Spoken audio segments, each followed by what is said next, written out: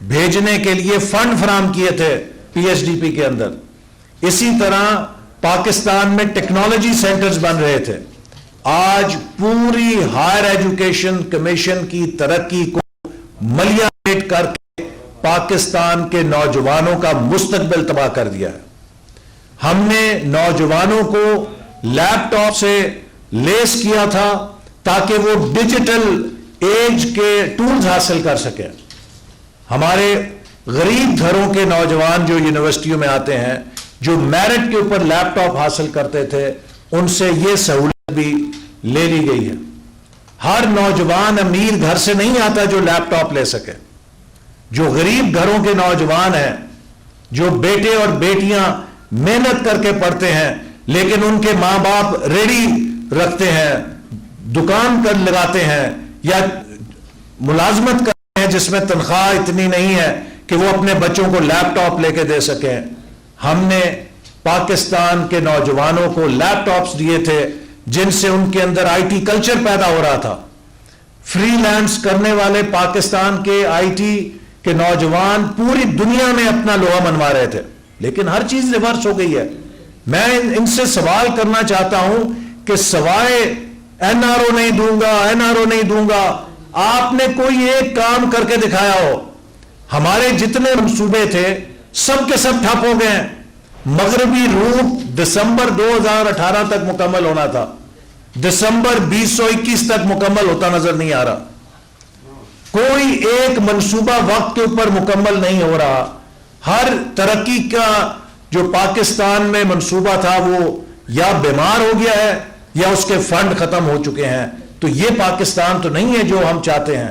ہم جس پاکستان کی بات کرتے ہیں وہ آپ کی سمجھ میں نہیں آ سکتا, چونکہ آپ کے ذہن میں صرف گالی ہے, آپ کے ذہن میں صرف نفرت ہے, آپ کے ذہن میں صرف این آر او نہیں دوں گا سوئی پسی ہوئی ہے.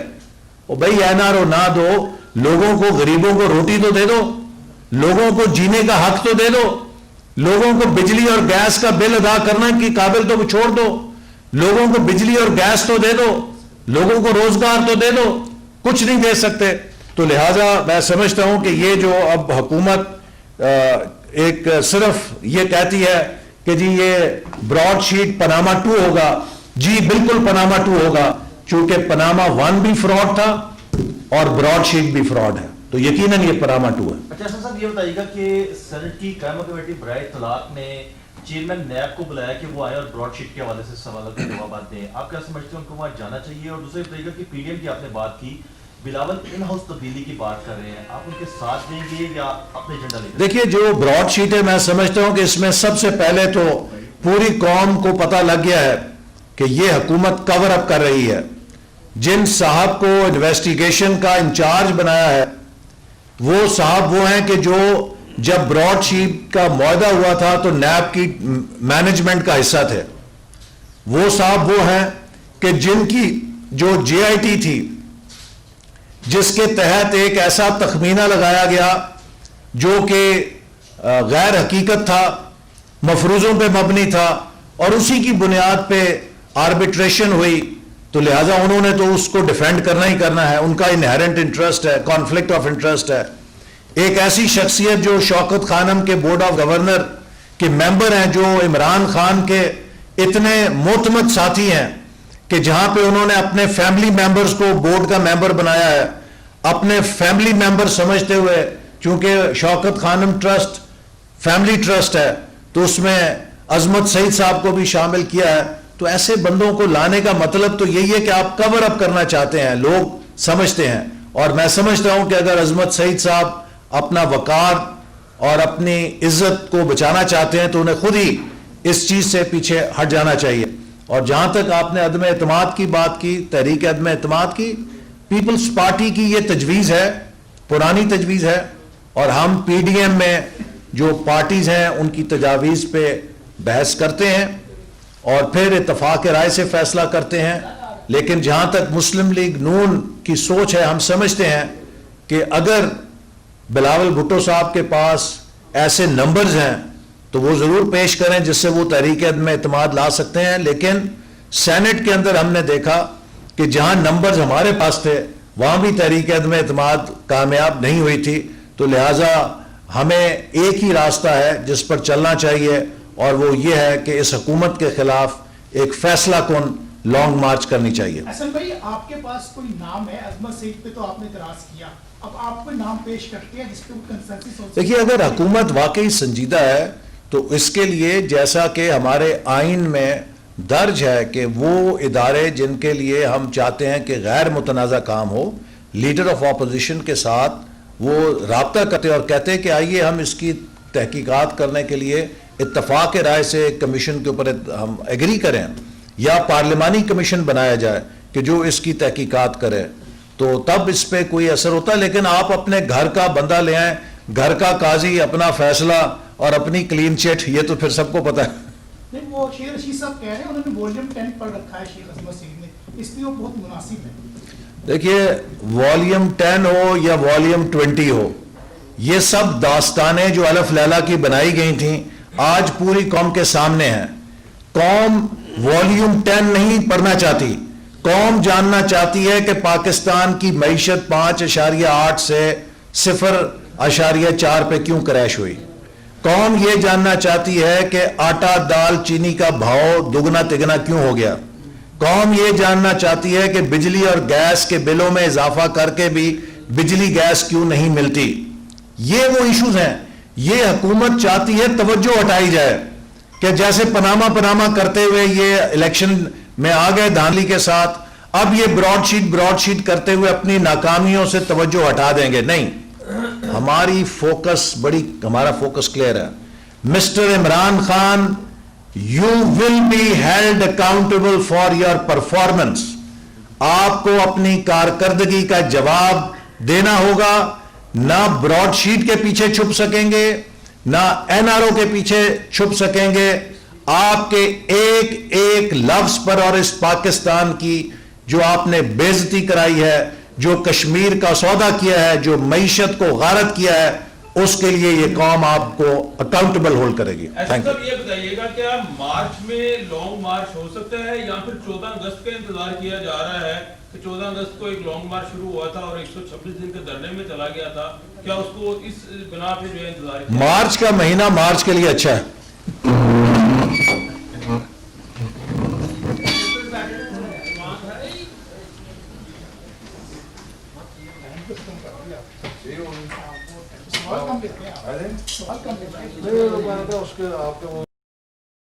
YouTube پر گوگلی ٹی وی دیکھنے کے لیے youtube.com کی سرچ بار میں گوگلی ٹی وی ٹائپ کریں۔